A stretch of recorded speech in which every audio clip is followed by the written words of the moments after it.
Existe uma doença nos homens, o desejo de ser amado. Eles caminham com a cabeça baixa, balançando a língua, oferecendo lealdade como um vira-lata oferece a barriga. Eles latem não para defender, mas para serem aceitos. Eles se tornam cães, obedientes, inofensivos e lamentáveis. Esta é a sua primeira morte. Você foi ensinado que lealdade é uma virtude. Não é. É uma corrente. O homem que a oferece livremente é um escravo, e o homem que a exige sem merecê-la é um tirano. Em ambos os casos, o cão sofre. A figura do cão, embora domesticada e exaltada por sua lealdade, é na verdade uma criatura criada para a submissão. Seus instintos são amansados, seus dentes são oferecidos não para caçar, mas para defender seu dono.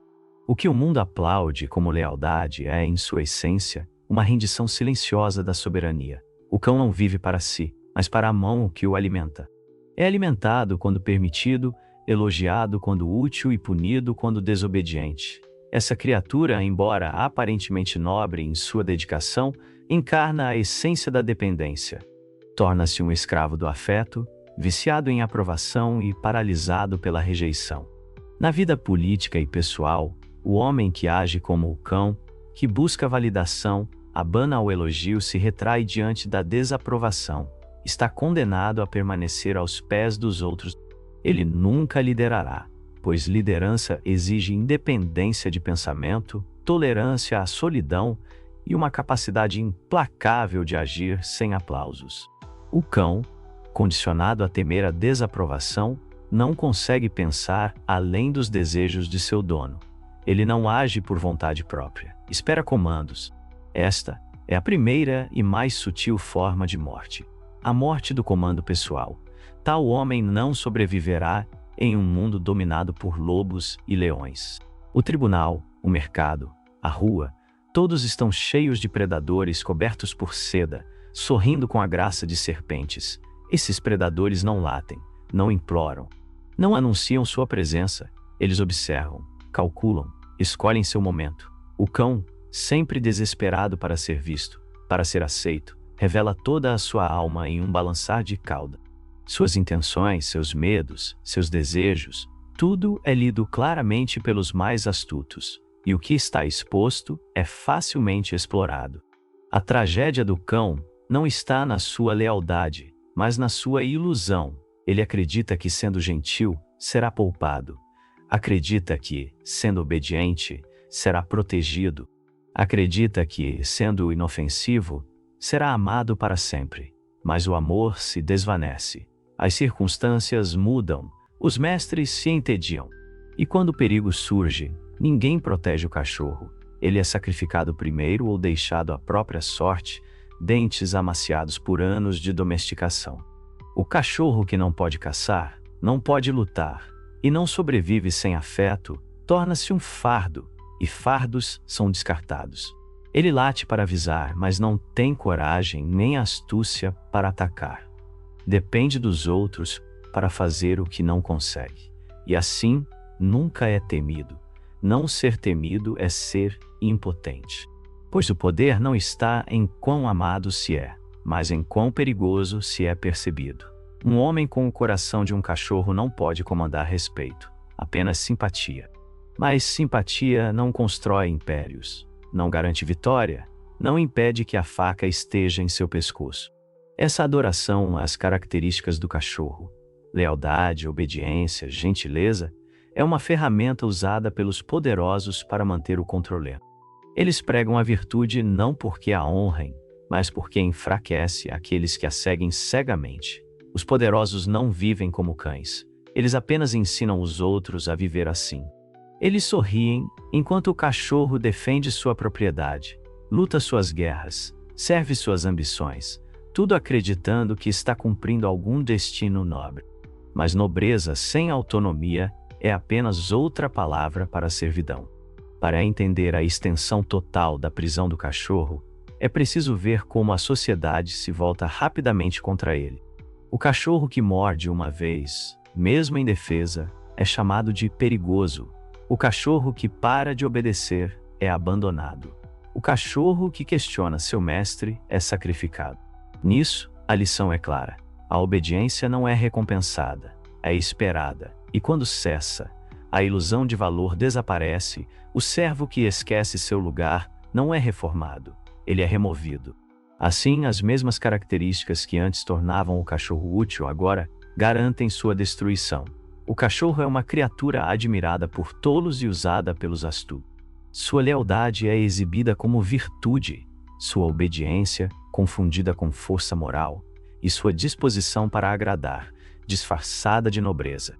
Mas, ao tirar o sentimentalismo, o que resta é um ser treinado para precisar de aprovação, para se rebaixar ao menor sinal de desaprovação e para trocar seus instintos por um afago na cabeça.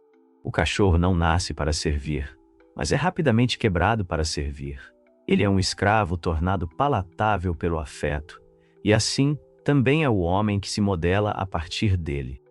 Aquele que escolhe a vida de cachorro acredita que a segurança está em ser agradável, em ceder, em nunca representar uma ameaça. Ele teme o conflito mais do que a humilhação, a punição mais do que a mediocridade. Aprende a antecipar as necessidades dos outros antes que sejam expressas não por sabedoria, mas por medo. Medo da rejeição, medo do abandono, medo de ser visto como perigoso. Sua língua é rápida em desculpas. Seus olhos estão sempre em busca de permissão. Ele não se movimenta a menos que receba o sinal. Não fala a menos que seja convidado. Ele passa pela vida sob a ilusão de que ser inofensivo é a forma mais alta de bondade, quando, na verdade, é o caminho mais rápido para a irrelevância. O homem com o coração de cão vive na coleira da opinião pública, ele prospera com elogios e murcha sob críticas. Uma única palavra de aprovação o eleva. Uma sobrancelha levantada o destrói. Ele não suporta tensão porque nunca conheceu a solidão. Ele não consegue comandar respeito porque nunca ousou ser temido. Ele se agarra à ilusão de que a lealdade o protegerá, que a bondade lhe dará influência, que a subserviência lhe trará elevação. Mas o mundo não funciona com essas fantasias. O poder respeita apenas aqueles que podem agir sem necessidade, que podem tomar sem pedir, que podem ficar sozinhos e não tremer. Observe atentamente e verá que aqueles que sobem nas cortes, nos conselhos, no comércio nunca são os mais ansiosos para agradar. Os ávidos são tolerados, usados, descartados. O cão é convidado à mesa, não para comer, mas para sentar-se quieto embaixo dela. Quando o banquete termina, lhe jogam um pedaço, e ele abana o rabo em gratidão. Considera-se sortudo. Chama essa vida de nobre. Confunde a proximidade do poder com o poder em si. Mas quando a fome chega, ou quando a guerra surge, ou quando uma criatura mais útil aparece, o cão é expulso sem hesitação, porque afeição não é o mesmo que necessidade. O cão vive sob o domínio daqueles que não vivem como cães. Reis não se ajoelham para seus súditos. Generais não buscam a aprovação de seus soldados. Mestres não se desculpam com os servos. A ordem natural do comando se baseia na distância, na disciplina e na disposição inabalável de agir sem consentimento. O cão, em contraste, não suporta o peso da solidão, da desaprovação, do silêncio. Precisa ser visto, precisa ser chamado de bom, precisa ser dito que pertence. E essa necessidade é sua prisão. Pior ainda, o cão não consegue ver a corrente. Acredita ser livre, porque não é espancado. Acredita-se escolhido, porque é alimentado. Acredita-se amado, porque é tolerado. Mas, no momento em que desobedece, a verdade se revela. A coleira aperta. A mão antes gentil torna-se firme. A voz, antes calorosa, esfria. Não é amor que liga o cachorro ao seu dono. É medo disfarçado de lealdade. A criatura foi treinada para confundir aceitação com sobrevivência. Não é respeitada, é condicionada. Ela obedece não porque concorda, mas porque esqueceu como escolher. Observe o cachorro em momentos de estresse. Quando seu dono está ausente, quando o perigo se aproxima, quando a fome aperta, ele não sabe o que fazer. Anda de um lado para o outro, espera. Geme. Não consegue agir por conta própria porque nunca foi ensinado a fazer isso. Foi elogiado pela obediência e punido pela iniciativa. Aprendeu que seus instintos são pouco confiáveis, que a segurança só está na rendição. E assim, em crise, falha. Fica paralisado pelo medo ou frenético pela confusão. É inútil para si mesmo e para os outros. Trocou suas garras pelo conforto e perdeu ambos. No teatro do poder, não é o rosto honesto que governa, mas a máscara, e a máscara mais eficaz é a do lobo. O lobo não é apenas uma fera predadora, mas um símbolo de força calculada, contenção na violência e precisão no ataque. Não nasce do caos, mas da necessidade. Em um mundo onde os homens se destroem com palavras, leis e falsas virtudes, andar abertamente como um lobo é uma tolice. Mas faltar o lobo interior é fatal. O homem sábio não abandona o lobo. Ele o veste sob sua pele, escondido, paciente, sempre observando. O lobo não busca aprovação. Não abana o rabo nem ofega por afeto. É silencioso em sua dignidade, solitário em sua força, enquanto o cachorro olha para o grupo em busca de proteção. O lobo confia apenas em seus instintos e em seus dentes. Não uiva por atenção, mas para sinalizar comando. Em uma matilha, o lobo se destaca por meio da demonstração de domínio, não implorando por favor. Ele entende a hierarquia não como prisão, mas como uma escada a ser escalada, não por palavras, mas por força calculada. Usar o lobo como uma máscara não é perder a humanidade, mas protegê-la. Aqueles que exibem suas intenções à luz do dia são rapidamente desmantelados.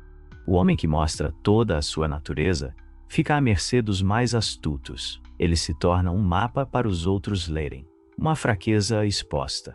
O lobo entende que o ocultamento é proteção. Ele não ruge quando ameaçado.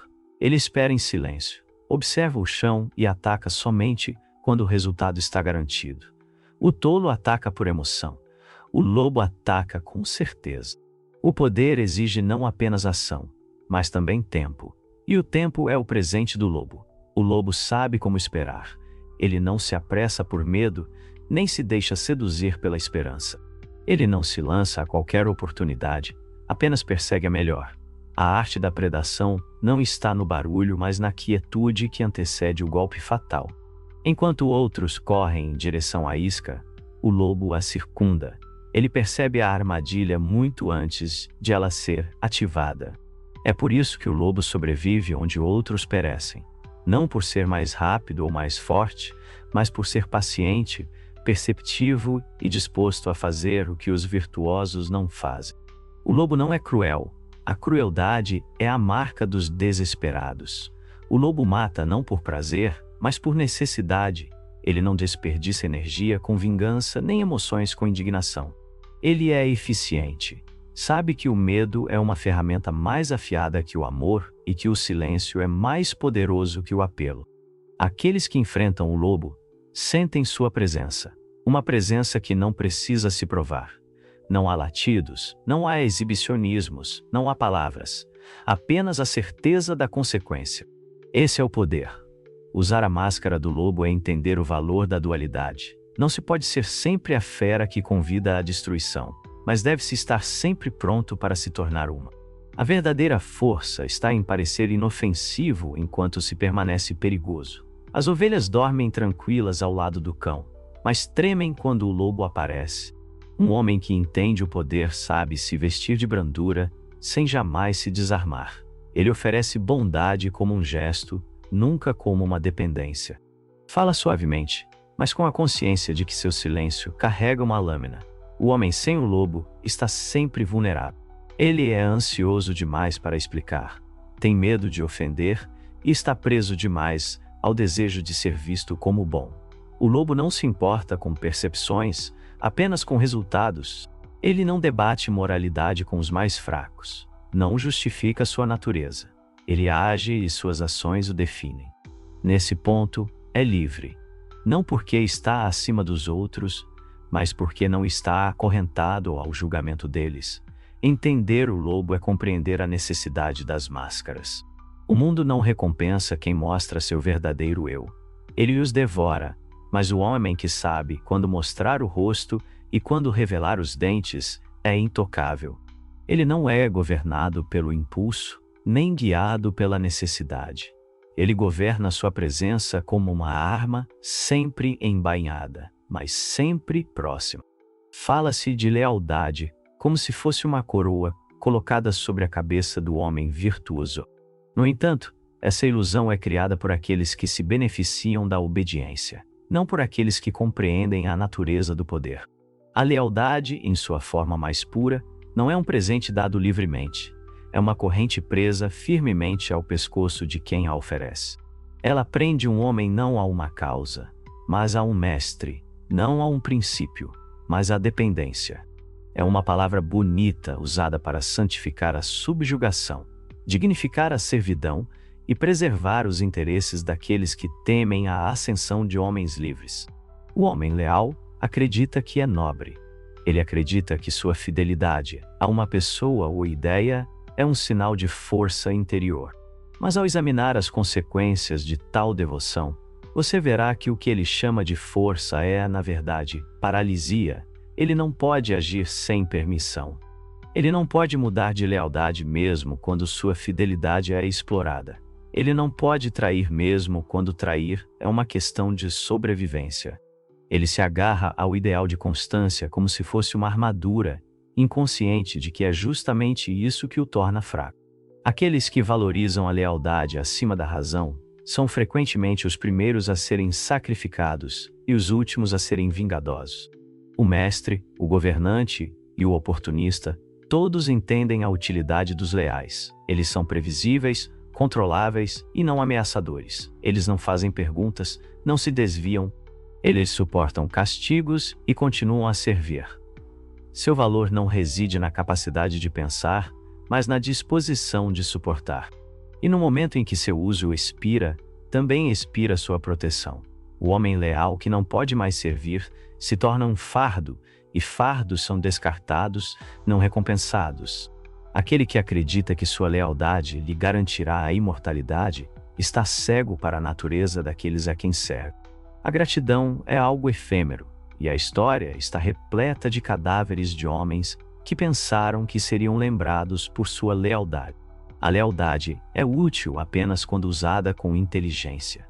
Ser leal sem alavancagem é oferecer sua vida sem condições. O homem sábio entende isso. Ele oferece lealdade como um empréstimo, não como um presente. É condicional, estratégico e sempre reversível. Ele pode falar a linguagem da fidelidade, mas por trás de seu sorriso há cálculo. Ele dá lealdade quando isso o beneficia e a retira quando o coloca em perigo. Ele não confunde lealdade com moralidade. Ele entende que, para sobreviver, um homem às vezes precisa abandonar suas antigas alianças, mudar sua aparência e alterar seu caminho. Isso não é covardia, é adaptação. Exigir lealdade dos outros é admitir medo. Os fortes não imploram por lealdade, eles a impõem por meio da força, do medo e da necessidade. Somente os fracos apelam à lealdade como uma virtude, esperando que laços sentimentais prendam o que o ferro não consegue. E só os tolos concedem essa lealdade sem saber se aquele a quem servem se arriscaria por eles em troca. Ser leal a alguém que não arriscaria por você o que você arrisca por ele é como usar uma coleira de cachorro achando que é uma coroa. Pior ainda é a lealdade a ideais, pois os ideais são ainda menos leais do que os homens. Eles mudam com o vento, desmoronam sob pressão e muitas vezes servem como ferramentas para outros manipularem. O homem que permanece leal a uma causa muito tempo depois que ela perdeu sua essência não é diferente do homem que fica numa casa em chamas, porque um dia a chamou de lar. O princípio, assim como a lealdade, deve ser frequentemente examinado e descartado se não servir mais à sua sobrevivência. Os mortos não podem se chamar de nobres. Eles apenas apodrecem, elogiados por aqueles que são astutos o suficiente para viver. Aqueles que sobem, seja ao poder a riqueza ou a liberdade, não o fazem sendo leais a todos, mas sendo leais a ninguém, a menos que lhes convier. Sua lealdade é seletiva, seus juramentos são temporários, Sua fé é reservada apenas para si mesmos. Eles formam alianças, não laços, fazem acordos, não votos. E quando a maré muda, são os primeiros a ajustar suas velas, não porque lhes falte honra, mas porque compreendem a natureza das tempestades. O homem que morre com uma reputação de lealdade muitas vezes é lembrado apenas brevemente pelos próprios homens que o substituíram. O homem que sobrevive dobrando a corrente nunca é lembrado como leal, mas é lembrado como vivo. O mundo, apesar de seus disfarces de civilidade, não responde à bondade ou submissão, mas à demonstração de força. Ele se curva não aos mansos, mas aos perigosos. Um homem que reclama quando é agredido, que pede em vez de exigir, que busca misericórdia antes de impor medo, é um homem condenado a ser pisoteado. Isso não é crueldade, é estrutura. A natureza das profundezas da floresta ao trono dos reinos se curvou ao poder. E o poder não se demonstra com apelos, nem com lágrimas, mas com presas expostas e uma certeza silenciosa. O homem que quer estar seguro deve parecer perigoso. Não barulhento, não imprudente, perigoso. Há uma diferença entre ruído e ameaça. Os cães latem para avisar, para assustar, para criar a ilusão de força. Mas eles latem porque têm medo. O lobo, em contraste, não precisa latir. Sua presença é suficiente. Seu silêncio fala mais alto do que os gritos dos desesperados. Essa é a arte da dominância. Dizer pouco, fazer muito e deixar que seu silêncio carregue o peso da sua determinação.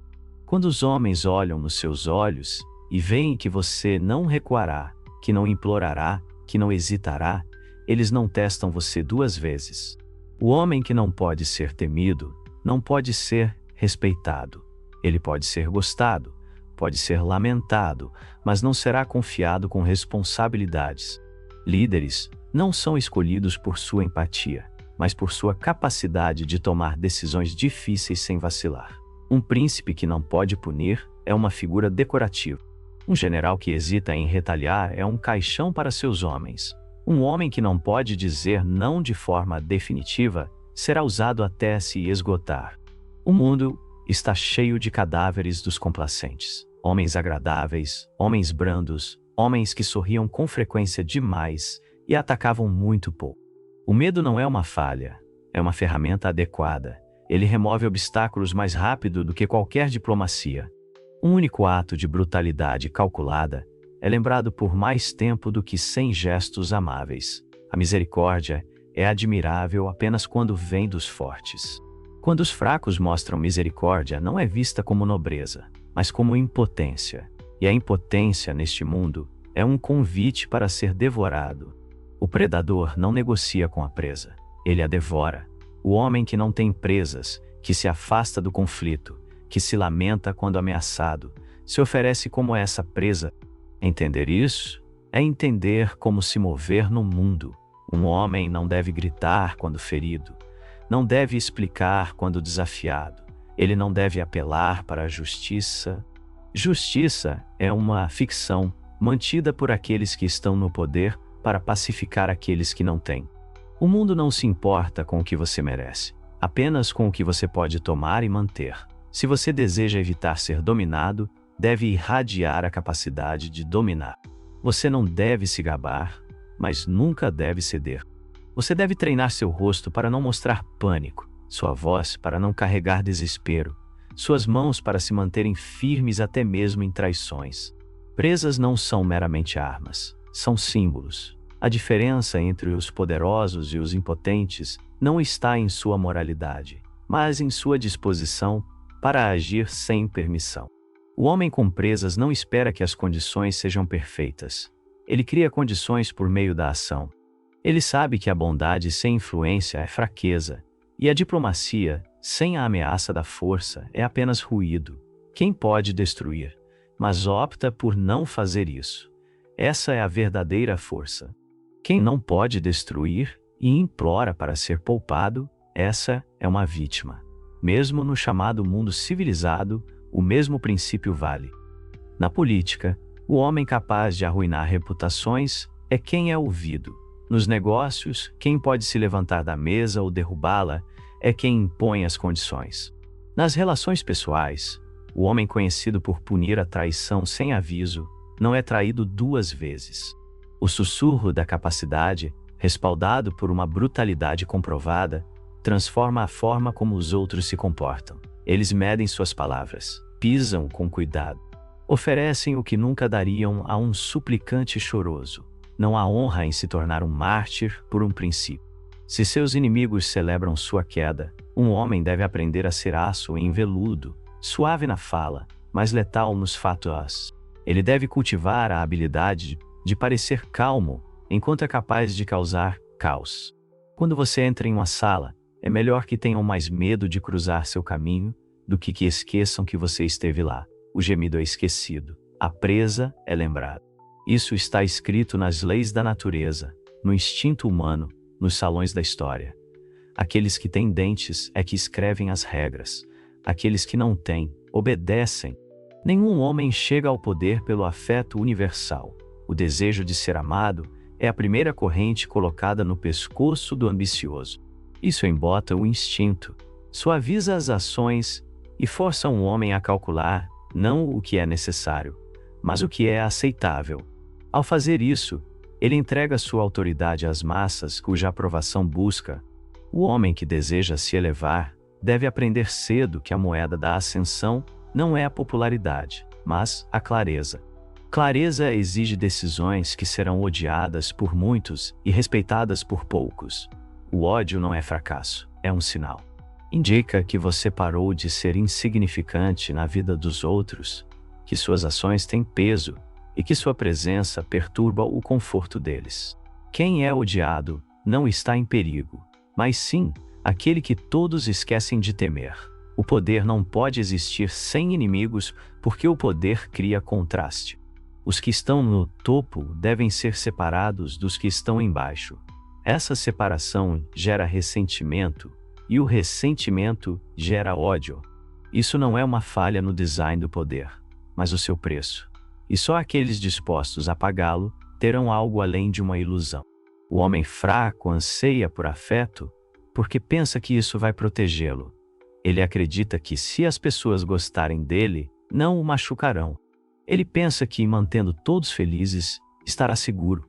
Mas a segurança baseada na aprovação dos outros é frágil. Ela dura apenas enquanto os outros estão satisfeitos. No momento em que ele precisa escolher entre o que é certo para ele e o que é confortável para os demais, ele fica sozinho. E se não estiver preparado para essa solidão, acabará cedendo. O homem forte, por outro lado, aceita o isolamento como o companheiro natural da liderança. Ele não tem medo de ser odiado. Avalia quais ódios são necessários. É muito melhor ser temido do que amado, caso não possa ser os dois. E raramente alguém consegue manter os dois sem contradição. O amor é condicional, baseado em fantasia e expectativas. Exige desempenho, consistência e reafirmação. Um único deslize, e o amor esfria. Mas o medo sobrevive aos erros. Ele persiste muito tempo depois que o afeto desaparece. Mantenha as pessoas na linha mesmo quando já não concordam com você. Silencia a traição e desperta a obediência.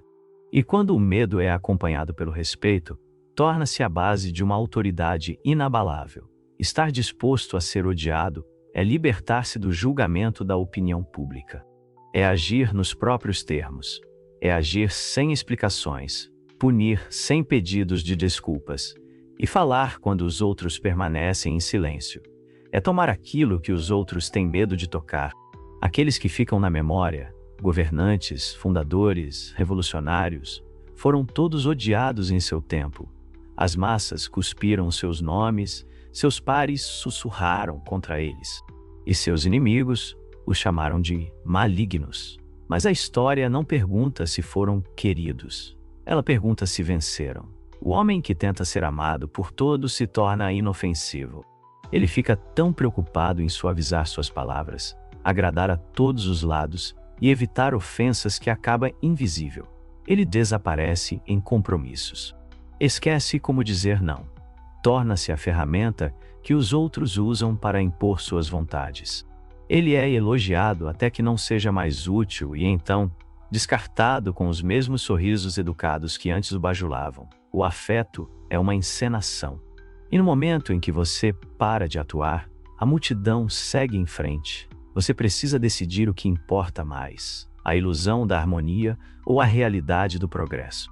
Porque o verdadeiro progresso, na política, nos negócios, na vida pessoal, sempre ocorre às custas do conforto de alguém. Você será chamado de cruel por ser eficiente. Será chamado de arrogante por se recusar a se explicar. Será chamado de insensível por cortar laços que não lhe servem mais. Deixe que falem. As palavras deles são o som da sua ascensão. Eles não são juízes, apenas espectadores, amargurados por não terem tido coragem de fazer o mesmo. Se você não é odiado por alguns, não está liderando. Você está seguindo ou, na melhor das hipóteses, parado. O ódio é a tempestade que um homem precisa enfrentar se quiser deixar o chão para trás. Ele virá debaixo daqueles que gostariam de estar no seu lugar. Virá ao seu lado daqueles que ressentem seu ritmo e virá de cima daqueles que temem que você possa ocupar o lugar deles. Mas aquele que para de caminhar por causa do vento nunca verá a vista do topo. O caminho para a dominância não é pavimentado com gentileza, nem adornado com o louvor da maioria. Ele é esculpido com intenção afiada, forjado no desconforto e sustentado pela recusa implacável de ser domado. O mundo não recompensa os inofensivos. Ele os usa, os silencia ou os esquece. Para se elevar acima da manada, você não deve apenas rejeitar a fraqueza. Você deve caçá-la dentro de si mesmo e acabar com ela. O cachorro, obediente, ansioso, frágil, deve morrer para que o lobo possa emergir. Uma criatura que não implora, não geme e não espera por permissão. Uma criatura que entende que a sobrevivência não é concedida, é tomada. Deixe que outros busquem virtude na submissão. Você, se tiver coragem, deve se tornar aquilo que eles temem mencionar. Não por crueldade, mas pela maestria. Não para destruir indiscriminadamente, mas para nunca ser destruído.